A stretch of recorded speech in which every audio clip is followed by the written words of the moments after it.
नमस्कार दोस्तों, हमारे YouTube चैनल में आपका स्वागत है। आज की वीडियो में हम बात करेंगे चंद्र ग्रहण और सूर्य ग्रहण जो कि जल्द ही आने वाले हैं उनके बारे में। साथ ही जानेंगे कि इन दोनों ग्रहणों का क्या प्रभाव होने वाला है। सबसे पहले बात कर लेते हैं सितंबर महीने में आने वाले चंद्र ग्रहण की। जब पृथ्वी, चंद्रमा और सूर्य के बीच आ जाती है तब पृथ्वी की छाया चंद्रमा पर पड़ने लगती है, जिसके कारण चंद्रमा पर कुछ समय के लिए अंधेरा हो जाता है। 18 सितंबर 2024 को साल का दूसरा चंद्र ग्रहण लगने वाला है। हिंदू धर्म में ग्रहण को शुभ नहीं माना जाता, इसलिए इस दौरान शुभ कार्यों को मनाही होती है। यह एक आंशिक चंद्र ग्रहण है। खास बात यह है कि ये ग्रहण पितृपक्ष के दौरान लगेगा। पितृपक्ष जो कि 17 सितंबर से प्रारंभ हो रहा है, ये ग्रहण उसके बाद 18 सितंबर को लगने वाला है। यह एक खंडग्रास चंद्र ग्रहण है। जब सूर्य और चंद्रमा के बीच पृथ्वी आ जाए, जिसकी छाया चंद्रमा के एक हिस्से पर पड़ती हो, तब इसे आंशिक चंद्र ग्रहण या फिर खंडग्रास चंद्र ग्रहण कहते हैं। ये चंद्र ग्रहण भारत में नजर नहीं आएगा। चंद्र ग्रहण भारतीय समय के अनुसार 18 सितंबर को सुबह 6:12 पर शुरू होगा और सुबह 7:44 पर समाप्त होगा।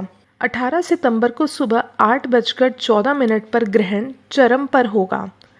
आंशिक चंद्र ग्रहण 18 सितंबर को सुबह 8:44 पर समाप्त हो जाएगा, जबकि इसकी उपछाया सुबह 10:17 पर समाप्त होगी। चंद्र ग्रहण जहाँ पर पूर्ण रूप से नजर आता है, सूतक काल के नियम वहीं लागू होते हैं। भारत में चंद्र ग्रहण नजर न आने के कारण सूतक काल मान्य नहीं होगा। 18 सितंबर को लगने वाला आंशिक चंद्र ग्रहण अमेरिका, उत्तर एवं दक्षिण, यूरोप और अफ्रीका में दिखाई देगा। इसके अलावा एशिया के कुछ स्थानों पर भी इस ग्रहण को देखा जा सकता है। जैसा कि हमने बताया कि चंद्र ग्रहण भारत में नजर नहीं आएगा, इसलिए इस ग्रहण को भारत में नहीं देखा जा सकेगा, लेकिन अन्य देशों के लोग चंद्रमा के चारों ओर लाल छटा को खुली आंखों से देख सकते हैं। चलिए अब बात कर लेते हैं सूर्य ग्रहण की। साल का दूसरा और अंतिम सूर्य ग्रहण अक्टूबर के महीने में लगने वाला है। ये सूर्य ग्रहण कंकड़ सूर्य ग्रहण होगा। कंकड़ सूर्य ग्रहण क्या होता है ये जान लेते हैं। जब धरती से ठीक एक लाइन में सूर्य और चंद्रमा आ जाते हैं, यानी राहु केतु पर ना होकर ऊंचे या नीचे होते हैं, तब उसकी परछाई पृथ्वी पर नहीं पड़ती और बिंब छोटे दिखाई देते हैं, जिसकी वजह से सूर्य का मध्य भाग ढक जाता है और उसके चारों तरफ से रोशनी दिखाई देती है। इस प्रकार के ग्रहण को कंकड़ सूर्य ग्रहण कहते हैं, जिसमें सूर्य कंगन के समान नजर आने लगता है। यह सूर्य ग्रहण कन्या राशि और हस्त नक्षत्र में लगने वाला है। इसका धार्मिक और वैज्ञानिक दोनों महत्व है। साल का ये अंतिम सूर्य ग्रहण 2 अक्टूबर की मध्य रात्रि अमावस्या को लगने वाला है। इस दौरान 3 ग्रह पर राहु की सीधी दृष्टि होगी। बुध, केतु और सूर्य तीनों इस दौरान कन्या राशि में होंगे, जिन पर राहु की सीधी दृष्टि रहेगी। भारतीय समय अनुसार सूर्य ग्रहण 2 अक्टूबर की रात 9:13 से आरंभ होगा और मध्य रात्रि 3:17 तक रहेगा। इसका कंकड़ 10:21 पर प्रारंभ होगा। परमग्रास रात में 12:15 पर होगा।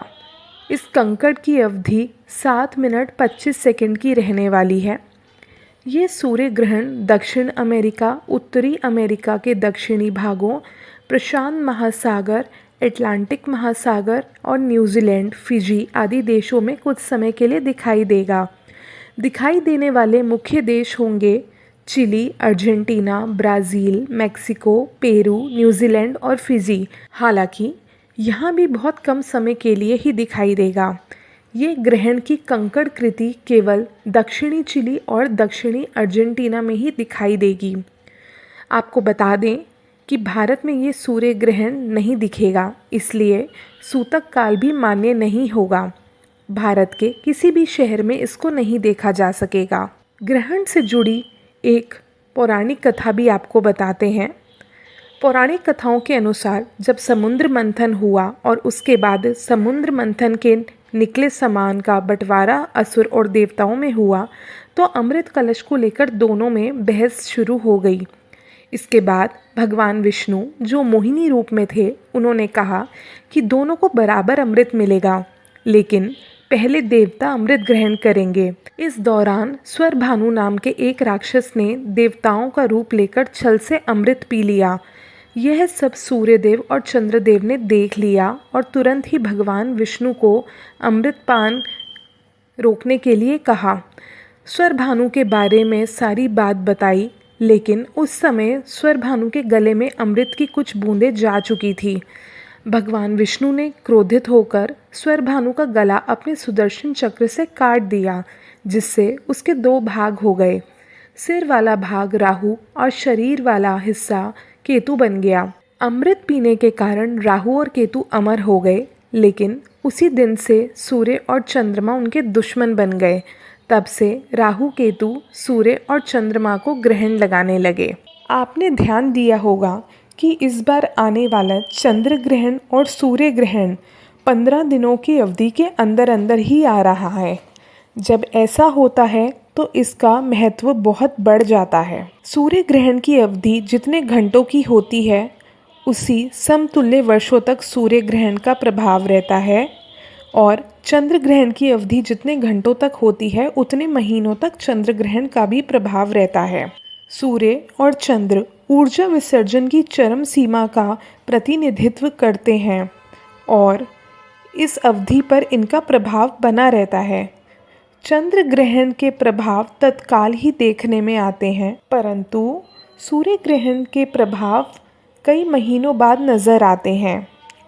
यह भी अनुभव किया जाता है कि जब दो ग्रहण बहुत पास पास आएं तो फसलों को खतरा, देश के राजा पर खतरा या फिर भूखमरी, महामारी जैसी चीज़ें देखी जाती हैं। अगर ग्रहण चर राशि में पड़ता है तो इसका प्रभाव जल्द ही ख़त्म हो जाता है, परंतु अगर ये ग्रहण स्थिर राशियों में हो तो इसका प्रभाव स्थायी होता है। द्वि स्वभाव राशियों में घटित ग्रहण के फल बाधित होकर सामने आते हैं। ग्रहणों के प्रभाव की अवधि पर बात करते हुए यह कहा जाए कि अगर एक ही महीने में दो ग्रहण पड़े, एक सूर्य ग्रहण और दूसरा चंद्र ग्रहण, तो राजा का विनाश, यानी कि बड़े बड़े मिनिस्टर्स, पॉलिटिक्स, इन सब में आपको चेंजेस देखने को मिलेंगे, बड़े बड़े चेंजेस, या फिर यहाँ तक सैन्य द्रोह की स्थिति भी बन जाती है या खूनी संग्राम का वातावरण बन जाता है, जो प्रेजेंट सिनेरियो में वॉर्स के रूप ले लेता है। चंद्र ग्रहण के बाद अगर सूर्य ग्रहण पड़े तो जनता उपद्रवी और अनुचित व्यवहार करने लगती है।